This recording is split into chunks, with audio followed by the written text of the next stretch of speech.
شەڕی ناوخۆ بێکەسیکردن و ڕۆژانە لە نێو خێوەتی ئاوارەییانەوە چاوەڕوانی هاتنەوەی کەس و کاریان دەکەن. ئەوانەی ڕۆژێک ڕۆشتن و نەگەڕانەوە و کەس هیچ لەبارەی چارەنووسیانەوە نازانێت. ئەمە ژیانی زۆرینەی ژنانی سووریایە. ئەو ژنانەی بەهۆی شەڕ و پێکدادانەکانەوە لە ناوچە جیاوازەکانی پارێزگای ئیدلبەوە ئاواری شاری ئەلبابی سەر بە پارێزگای حەلەبی باکووری سووریا بوون. بە ئومێدی زیندووبوونی هاوسەر و منداڵەکانیان دەژین کە لە ساڵانی شەڕی ناوخۆی سووریادا لەلایەن حکوومەتەوە بێسەر و شوێن کراون. فاتمە بەزاز یەکێک لەو ژنانەی پارێزگای ئیدلبە کە 10 ساڵ بەر لە ئێستا هاوسەرەکەی و کوڕەکەی دەستگیر کران و تا ئێستا هیچ زانیارێکی لەبارەیانەوە نییە.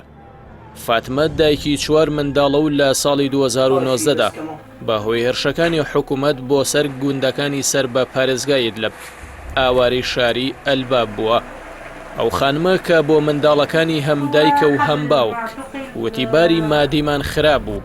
هاوسەرەکەم و کوڕەکەم کە ئەو کات تەمەنی 16 ساڵ بوو بۆ کارکردن چوون بۆ لوبنان. کاتێک پەلامارەکان بۆ سەر ناوچەکەمان زیادی کرد بڕیاریاندا بگەڕێنەوە، بەڵام لە پارێزگای حیمس لەلایەن حکوومەتەوە دەستگیر کران. ماوەی 10 ساڵە هیچ هەواڵێکمان لیان نییە و بە ئومێدی زیندووبوونیان دەژین. فاتمە بەزاز باسی لەوەش کرد کە کچە گەورەکەی خاوەن پێداویستی تایبەتە و وتیشی ڕۆیشتنی هاوسەرەکەم و کوڕەکەم زۆر کاریگەری لا سەرێمە دروست کرد. بێکەس ماینەوە ماوەی 2 ساڵە لێرە دەژین، کەسمان نییە ئیشمان بۆ بکات. بە ڕەحمی خوا دەژین.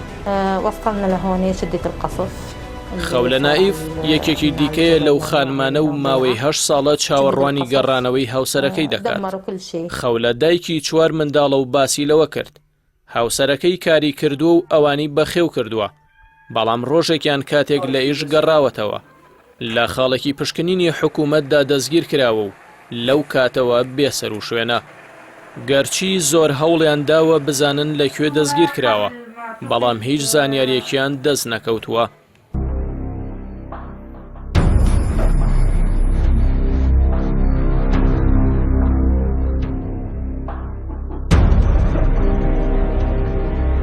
بەپێی ئامارەکانی ڕوانگەی سووریا بۆ مافەکانی مرۆڤ لە مانگی ئاداری ساڵی 2011ەوە کە تێیدا شەڕی ناوخۆی سووریا دەستی پێکردووە و تا ئێستا بەردەوامە، سەدان هەزار هاوڵاتی لەلایەن حکوومەتی سووریاوە دەستگیر کران و زیاتر لە 131 هەزاری ئەو زیندانیانەش چارەنووسیان نادیارە.